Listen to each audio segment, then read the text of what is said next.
When I first loaded Portra 400 35mm film into an SLR camera for the first time, I aimed the camera and I took the photo, I felt something. There's something different about film. It feels different. Like, it's not just the shutter click. With a digital SLR, you can just take as many photos as you want and you don't really think about it. But when you take a film photo, I don't know how to explain it. You got to do it for yourself. You stop, you know you have 36 rounds, and you just take the shot, pull the trigger, and you get the perfect shot. And you're rewarded when you see your photos because you know you were in the moment more, because you cared more about the photo. In today's throwaway digital photography world, this is a breath of fresh air. That special feeling of taking a film photo is the #1 reason that film is making a comeback. And it is. If you didn't know that, 35mm film is coming back in a big way. Today we're going to explore all this. We're going to learn about the chemistry, the science behind how this works, and the people that are working to preserve this art. So not only is the feel of taking photos different with film, the feel of the photos themselves are different. Look at these photos that I took. I don't know how to describe it, but there's something about the feeling of these photos that's deeper and more meaningful to me. Even film photos that I didn't take, they feel more authentic and real. There's a certain nostalgic feeling I get when I look at these photos. Even though these things were taken in the last 12 months, it feels like a distant memory that was collected and it's right there in front of me and I'm in the moment. The way film captures the light is a warmth. There's a beating heart to the photos, and no amount of digital manipulation or Instagram filters can recreate that feeling that film just gives you straight out of the camera. So I guess what I'm saying is film feels like magic. But not only does it have that emotional magic to it, there's a mechanical, scientific magic to it as well. You're taking photons from a scene in front of you, you're capturing them in a clever arrangement of chemicals on a physical object, you're hiding it in a dark box, and you're holding it there until you can do some more chemical magic to make that photo be revealed at a later time. It is an amazing process, and today what I'd like to do is look at how film development works. If you take a single strip of 35mm black and white film and you look at it edgewise like this, you'll see that it's made up of several different layers. This part down here is the actual film, made from cellulose triacetate. This layer here is the magic layer. This is called the emulsion. It's a mixture of gelatin and light-sensitive silver halide crystals, literally little granular rock crystals mixed together in suspension in that gelatin. There's an anti-static layer on the back and an anti-scratch layer on the front and an anti-halation layer behind the emulsion. Basically, this layer absorbs all the light once it passes through the emulsion and makes it so it doesn't bounce back up. When the silver halide crystals are exposed to light, they undergo a change and a latent image is formed on the crystals. If you think about what's going on, when you take a picture, you are exposing silver halide crystals to light. When you release the shutter, you have a latent image on the film and it advances over here into the box and it hides it in the dark so that you have this latent image next to all these unexposed silver halide crystals. So the trick is, how do I take that latent image and turn it into a permanent image? I want to lock it in. To do this, we have to go through what's called the development process. This is how that process works. Let's take a picture of this flower. By exposing our film to light, that latent image is formed on the flower within the silver halide crystals. The first thing we need to do is to turn this latent image into a permanent image. We do this with a chemical called developer. When the film comes in contact with the developer, the silver halide that's been exposed to light turns into actual silver metal, which is opaque. So now we have actual metallic silver crystals and we have the unexposed silver halide crystals that was on the film to begin with. After rinsing the film in a stop bath, the film is put into another chemical known as the fixer, which washes away any remaining silver halide from the film that hasn't been exposed yet. You're then left with a negative of the image you took in the silver metal suspended in gelatin. A negative means that the white colors are black and the black colors are white. The light is inverted. So this is an actual black and white photo that I took. This is the positive image, but if I were to flip the photo negative, you can see that it actually corresponds with the photo film negative. To me, it sounded a little crazy that a film negative could have little particles of silver in it, but check this out. Let's put this thing under the microscope here, and if you remember the large photo, let's zoom in on my son in the back of that trailer there, and let's look at his face.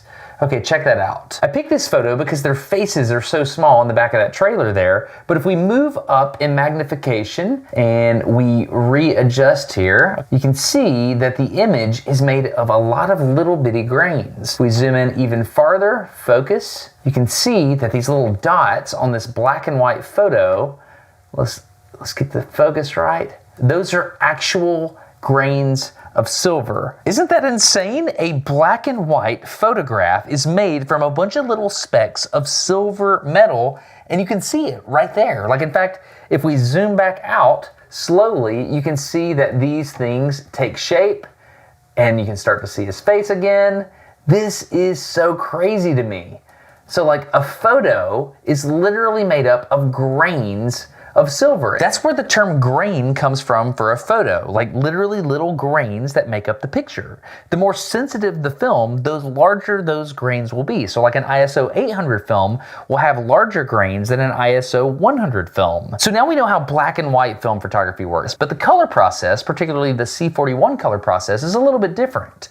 There are multiple layers to the film and special chemicals called dye couplers which are activated with the silver. The silver is then washed away by the bleach and fix process, and you're left with only the dyes, giving you a color negative photograph. A lot of photographers develop their film in a little tank like this. They just put the chemicals in for the right amount of time and temperature and all kinds of stuff. But I'm going to be honest with you, I was a little bit intimidated by this process and I didn't want to mess it up. I wanted to find a professional lab that uses a method called the dip and dunk method that handles like multiple film rolls at once. And I was super excited to find out that one of the most well-respected labs in the industry is right here in Alabama. They're known as Indie Film Lab. You send them the film, they will develop the film using a really cool old machine that they kept running from the 90s, right? They will then scan and digitize that film with an old scanner that they paired up with new file saving technologies so that you can have a digital copy of your film photo and share it whoever and however you want. Anyway, it's amazing. Indie is a cool small business and photographers from all over the world send their film here, and I'm excited today to share with you the film development process. So let's go meet the really awesome folks at Indie Film Lab. Hello. Is Josh in here? He is. You come in. Can I come in? Yeah. As soon as you walk into Indie Film Lab, it is clear that this is a really awesome place to work. Everyone here is an artist of sorts, and they're unified in their love of film photography. This is Josh. He's the founder of Indie Film Lab. So I have a question. Josh, if I have a roll of film, this is C41. Right.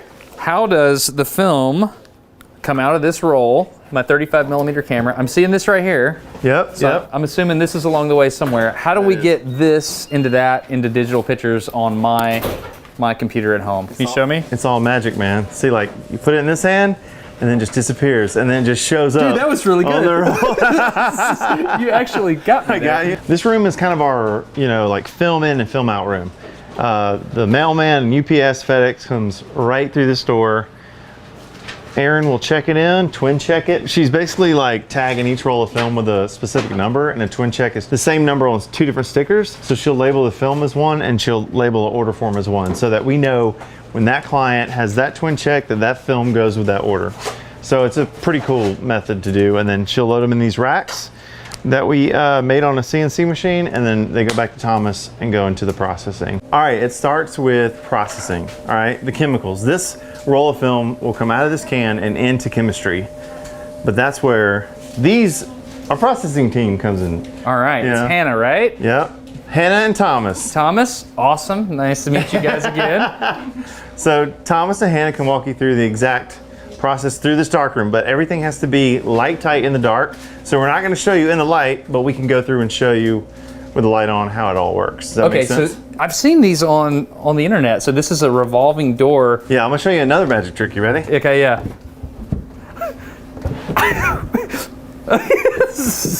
What is this poster? Who's the poster? That's Thomas. Oh, that's awesome. That's shot on 4x5 film, like, I can't even, how many years ago was that?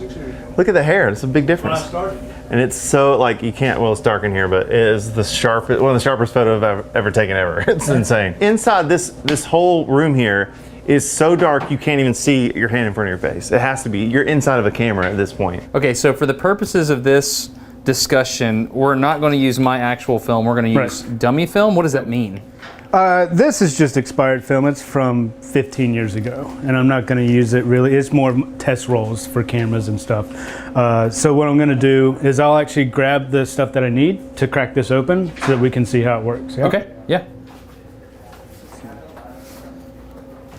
Am I following you? You're more than welcome to. Okay, yeah, I'll follow Yeah. you. Okay, cool. All right. Oh, wow, okay. Okay, here we go. All right, we're rotating around.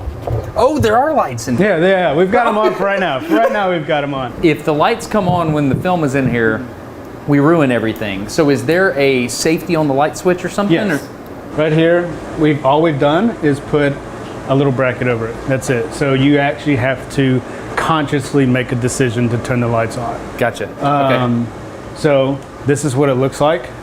I can see. In I darkness. see some really faint stars. Yeah. We put up our zodiac signs. You know, it's cool because we're like that. So did you do that just so you could have A reference point. A reference? Okay, my camera is not gonna pick this up at all. Can you turn it back on, please? Yep. Whoops, sorry. So is this a way for you to reference where you're at in the room? Yeah, so like that's one wall and then that's another wall, that kind of stuff. But we also will use, once you get used to the darkness, everything else starts taking over.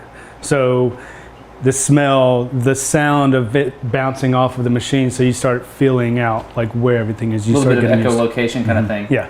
Okay. You become sort of a bat back here. That's awesome. Yeah. So what are we doing with the film here? So what we're gonna do is, so Hannah got me a 35 millimeter rack. So when it's back here, Can I just say that was really cool the way that happened? so when we bring film back here, it hangs on here by this clip. We'll pull it off like that. And then with this special tool, is pretty much a bottle opener for film, 35 millimeter. We'll take it with the non-nipple side, crack it open, toss in the trash, push it out, and then we'll snip this part.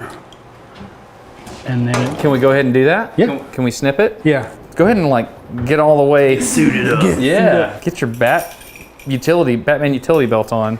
So the whole goal here is you have your tools indexed to your body because everything's in the dark and you don't. Right. Okay. I can feel where everything is. So once this is out like this, we'll snip off the leader so it's flat like that. Then we'll take the 35 millimeter And weight, you're doing this in the dark. all in the dark. Okay. And we'll take it, clip it like so. And is that heavy? Yes, it is It heavy. is heavy. It's got some weight to it. And then we'll cut off this other end Okay. like so. Toss it in the trash. Is the trash can always there? Trash can is always there next to us, so like we know like just a range of where it's going. Once you get into a rhythm, everything just kind of falls into place. So once it's hanging, we'll take the rack down and then put it into these teeth. The film is hanging. We'll have multiple racks here, and then we'll start the machine. So this first tank is developer, and the second tank is bleach, then a wash station, and then fixer, wash, and then a final rinse. So now the machine is getting it prepped and ready. So it's going to hit these two sensors, and it's going to tell the machine that there's a rack here. And then once another 3 minutes and 15 seconds happens, then it'll lift this up and then go into this first into development. The way the machine knows that there's a rack, also besides these sensors, there's these flags. If it says it's got 7, it knows because it's hit these little Got it. sensors right up here. A That proximity are, sensor. Right. And depending on how many flags are on there, it denotes how many rolls there are, and then that tells the machine how much to replenish per rack. Oh, I get it. So what you're playing a chemistry quantity game. Right. So basically this is a chemical process. So there's a chemical reaction that happens. So on the left side of the chemical equation, we have a certain amount of chemistry in the vat. Yeah. And these proximity sensors right here, well, how do I show this? Probably best is right there. Yeah, so these proximity sensors right here count like physically, hey, this is where some film is. And when it sees that, that tells you how quickly you're burning your chemicals. Right. Yeah, and so you and Hannah, you guys are the experts at understanding how much chemistry needs to be replenished based on that, or does the machine do that? The machine does all of that. That way the chemistry always stays on point. The thing that we have to adjust is how much actually gets pumped in, because sometimes you can put too much into it. And with the pump systems that we have, they're bellows systems, so we can adjust them based on milliliters. Got it. And so we just kind of fine tune that to make sure it's not putting too much developer or too much bleach, because then you'll over process. So what am I doing now? I'm picking the film up. And now it's going to go into developer first. I have to say, like, how mechanical this is like a really pleasing thing. Try not to get my hands cut here. Yeah, you might want to. Yep, Coming? Yep. What are you doing there, Hannah? I'm turning on a nitrogen. Nitrogen. That gets pumped into this Yeah. machine as well. So nitrogen gets pumped into developer, because what happens with developer, if it gets oxidized, then it becomes depleted. It's not as potent anymore. We're moving to the To the water. water. So this is a rinse. This is a rinse cycle. It's very satisfying, isn't it? Yeah. We're gonna take just a second and figure out this cam mechanism. So I gotta figure it out. Hold on. So the whole rails come up. So this thing comes up, and then how is it indexing? There's some way that it is indexing. Okay, I gotta look at it here. Oh, the slots are offset. Okay, so as this goes down, it moves it over. Am I right? Correct. All right, so That's it. So as it goes down, because the sawtooth is offset, it's like a pawl and ratchet, and it only moves one way. Correct. Right? So if you'll watch, like the next time it picks up, you'll see this arm shift forward as it comes up. Okay, so it's moving over, and then it's coming down, and then as it gets here, it's going to move. After it drops it, it's going to move backwards. Then it moves back. So where did these machines come from? Because this is old tech. Denmark. Denmark? Yeah, they're made in Denmark. That's like their origin. So you got on a plane and you went to Denmark and you got them. No, I went to eBay and then, no. So, well, actually I did. I found these on eBay because they're really hard to find. These are like the Rolls Royce of these types of machines. So I found one on eBay, called the guy, he only had two, and he's like, I have more stuff that I can sell you, but other labs already kind of claimed it. So these could be yours, and they're very, very expensive, and we had him fly here. He had a truck he drove from, he was in Oregon, but he's originally from Denmark. He's like, my great granddad helped start this company. I know all about these machines. And then he passed away. But before he passed away, I had to be a detective, and I scoured the internet and called every lab I possibly could and was like, who works on refrigerants? I found a guy named Bob, really cool dude. He flew here and he moved these machines from across the street to here, and he knew everything about them, and he told us everything about it. So if I have any problems, I text Bob, hey man, we got a fuse out, what do I do? Here's the fuse, find them on wherever, Amazon, and you get them here. This is a lot of chemistry here. It is. So what am I looking at? This is all color chemistry. Okay. And then this is the black and white chemistry that we have as well. And each one has its own parts. So developer has 3 parts, bleach has 2 parts, fix has 1 part. So what is this? This is bleach. Bleach. Okay. It's interesting. The bleach is dark. What is this? Part A of bleach. Okay. And part B of bleach. Okay. Got it. What do we have here? All 3 of those are for developer, for color development. Are these modern chemicals? Like Kodak is still manufacturing these? Still manufacturing them. Okay. So we're gonna exit the room. Cut the lights off. Wait about 15 minutes because fluorescent lights take 15 minutes to cool down. What? Really? Yep. Wait 15 minutes and then you can process this film? Just because of the fluorescent lights. We also have night vision goggles. What? Yeah. Shut up. You got night vision? Can I follow to... They're from Toys R Us. Are they really? No way. I'm going with Hannah to find the night vision. Night vision goggles? What are you... You literally have night vision goggles? Yeah, they're pretty neat. So Do you use them? yeah, so it helps, since there's so much that's going on back there, we'll use the night vision goggles so we can see somewhat. We can only see out of one eye, Yeah. but it's still helpful. And we just, if Turn it on so I can only see out of this eye. Hannah, I'm not gonna lie, this is freaking awesome. So there's something about your nose ring and the night vision goggles that just completes this. It's a little steampunk, isn't it? Oh wait, so you've cut out the eye over here. Well, I don't know if we cut it out, but we just can't see out of that one. Okay. So this is the only eye that. Can we go try it out? Yeah. Thomas saw the thing. All right, here we go. Oh. Everything's so zoomed in. Yeah. So Okay. it's more of Can I actually see it? Yeah, for sure. Here, there's that. Okay. it's more of a Do you mind helping me? Go ahead, here. So, Oh, you put it on right first. there. Uh-huh. Okay. We'll bring it around the back. Sorry that hurts. Yeah, we're good. Flick it on. Oh, it's legit night vision. Oh, it's very tight though. Like, is there a way to zoom in and out? nope. Dude, you look so cool. Are you being sarcastic? What's flopping on my head? Nothing. Nothing? Okay, I'm just silly. Can we turn the lights out? Sure. Okay. So what would you use this for? To be able to see. Okay, I deserve that. Okay, so now that we've developed our film by stepping it all the way through the process here, and now we're gonna We're dry gonna take it. it down to the dryer. We're gonna take it to the dryer. Take it to the dryer. All right, so it's time to go dry our film. Yeah. That doesn't get old. That lets people know that there's film. Why is it a Batman symbol? Why wouldn't it be? It's dark back here. Hannah already let me know that you're into Batman. Oh, yeah. Do you have a tattoo? Yeah. Heck yeah, you do. That's awesome. That's awesome. My brother likes Batman too. So what is this right here?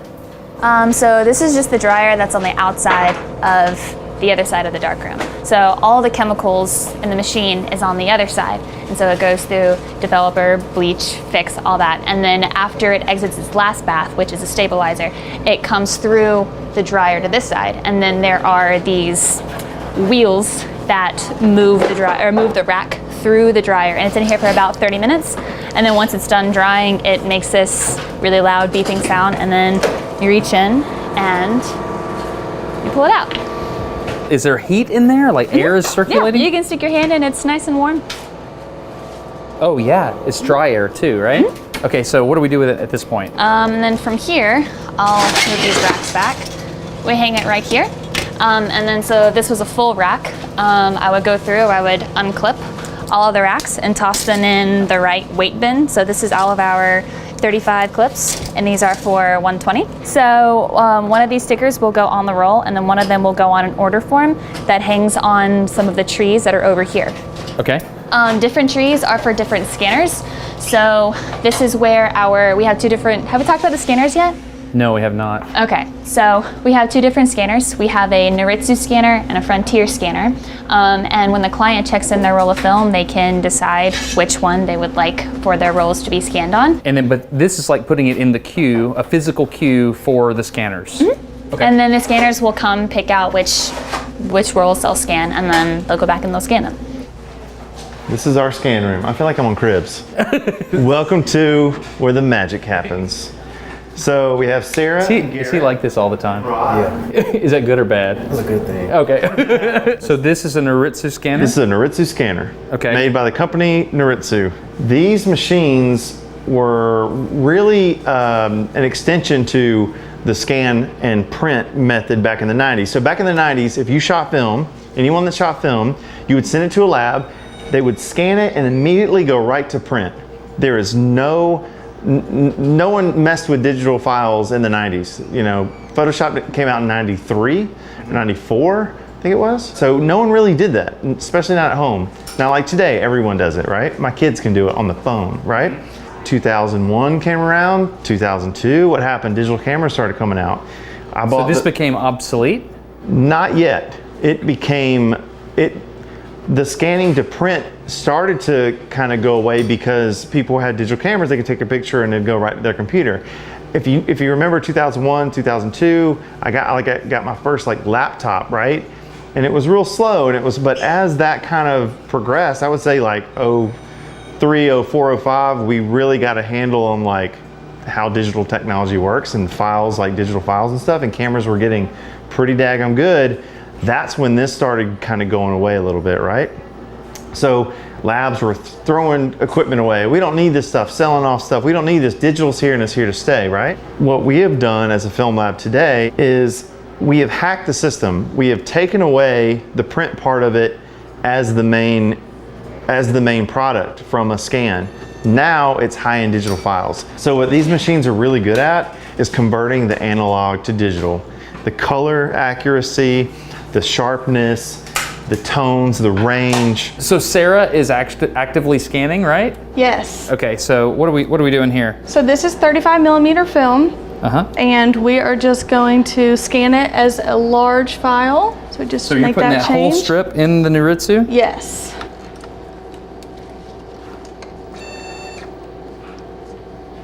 So people that shoot film are just drooling right now, right? Because this is a big deal. And then it'll pop up here for color corrections. Got it. And we'll blur out people's images here because you guys don't show people's copyright stuff. This is actually Rod's, so this is he yours, gives Rod? permission. Yeah. All right, sweet. So we can show what's going on. Yes. So because of the green and pink colors, they kind of fight with each other in the scanner, so we have to make some color changes to these. Oh wait. So you're helping it. Yes. Why? Yeah, so we can correct just to make sure that it's like true to life, even, balanced colors. Sometimes, for instance, if the scanner sees lots of pink in this image, it'll make the image more green to kind of compensate. So. Oh, so this scanner is making decisions right now. Yes. As it's scanning this film. Oh, look at that, just coming straight out there. So when people send film to the lab, there is a human that will see it. And I'm assuming you don't share this with anyone? Absolutely, it's completely confidential. You know, we all sign something when we join the team not to share anything. So one of our artists, Ryan Muirhead, who's a really good friend of ours, was saying how he's like an amazing artist, and he's like, it's really strange to me that you guys see all of my artwork literally days before I see any of it. So Sarah, do you feel like that's a lot of responsibility here? It is for sure. But it's kind of like an honor also to be the first one to see someone's images for the first time. Right. It's really cool. Okay, Rod, what are you doing, man? Right now I'm collecting untouched photos. Put them in their folder and I send them off to the clients through email. So you're using Lightroom to export everything? Yes, sir. And so right now you're sending out files that have no correction on them. Yes, sir. So what do you shoot with? I shoot with film. Yes, sir. I shoot with a Canon AE-1, and it was a gift to me, and I never knew how to use it. So I started working here, and I know how to use it now. Yeah? Kind of proud of myself. Yeah. Shout out to Josh. That stuff over there, those photos that you took on the tennis court, that was with your Canon? That was my first actually real shoot with the Canon. Really? Yeah. So with the film, I actually love it because now I do not have to really edit at all. I just take it off and post. That's great. I have the feels to it. So one thing I want to note here, Rod was sending uncorrected photos back to the clients, but when you send your film in via the website, which is indiefilmlab.com, they have a lot of options you can choose from. Many professional photographers choose to work directly with Indie to apply certain customized corrections to each photo. In the film world, there's two types of scanners. There's the Noritsu, which is like early 2000s technology, and then we have 90s technology, which is the Fuji Frontier SP3000. That's what this is. And this thing looks crazy old. Oh yeah, this is old Windows software. We're running like NT or something. Yeah, it's like XP or NT or something like that, yeah. Okay. What's different between these and the other ones is everything is included in this whole machine here. The computer's in the back, everything's all hooked up in this one big tabletop situation, whereas the Noritsu was literally on a different table and it connected through a computer. This is all one unit, and these are tanks. We dropped one of these and it's completely fine. These things are insane. They're like, I promise you, you won't find a sturdier machine than this. They built these really well. What is so good about the Frontier processor? Well, like, why would I do this over the Noritsu? So one thing that this thing does really, really well is it has amazing colors. So I've got a question over here. So what's your name? I'm Maddie. So Maddie, what are you doing here? Okay, so I'm working on an order right now. Oh, you can actually see it. Yes. So you're actually previewing the film. Yes, you line it up, hit enter. What? This is what it looks like before, and then I normally just tweak the colors a little bit. This feels like tuning an engine by hand. It feels like a really old process. It's a dinosaur, but he's good. Anna, right? Anna, yes. And so a lot of wedding photographers, you're processing those type of photos here. Yes. A lot of wedding photographers do like the frontier look. I mean, Fujifilm shooters, Kodak shooters, it doesn't matter.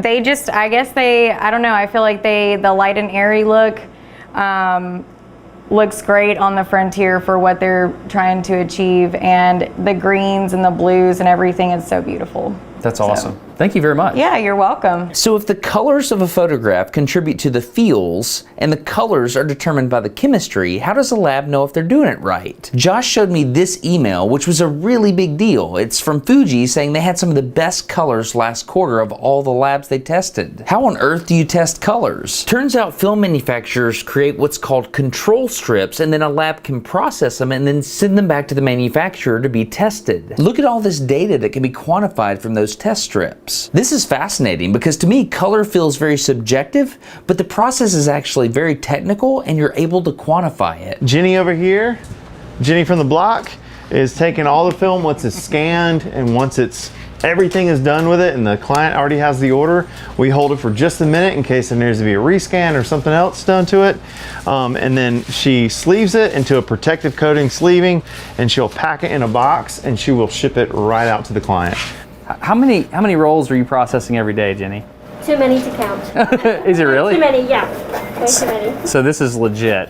This film is going to a specific person, in this case, Chicago, in this case, Ohio, in this case, Denver. So this is, it's made to work in the US mostly, but you also provide services all over the world. Yes. That's incredible. That's awesome. So while I've been on the tour, Indy's been developing my roll of film. So let's go catch up with it. I don't remember what's on here. So what are you doing? So right here, that's clip marks from the weights. Yep. So the Noritsu doesn't like that very much. It's dust cloth, make sure there's no dust on it. Oh wow, you're being far more aggressive with that than I anticipated.